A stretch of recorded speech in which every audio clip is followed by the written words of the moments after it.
ட்ராவலில் பாதி வரையும் இந்த ஷெரின் குட்டி அமைதியாயிட்டா. அதுக்கப்புறம் கிச்சு கிச்சின்னு அழுதுட்டு இருந்தா.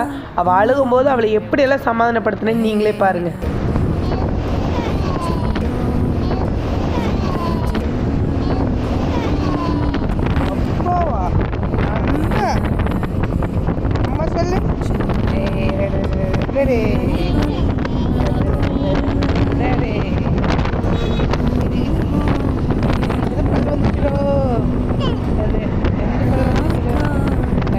இந்த குட்டிமாவோட பேசி சிரித்து விளையாண்டு இவங்களோடைய பயங்கரமாக என்டர்டெயின்மெண்ட்டாக போயிட்டு இருந்தது ஃப்ரெண்ட்ஸ்.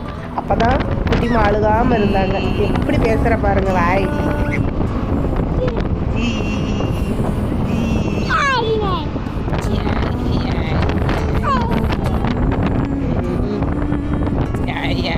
என்னோட பைக் ட்ராவல் எக்ஸ்பீரியன்ஸ் தான் உங்களோட ஷேர் பண்ணியிருக்கேன்.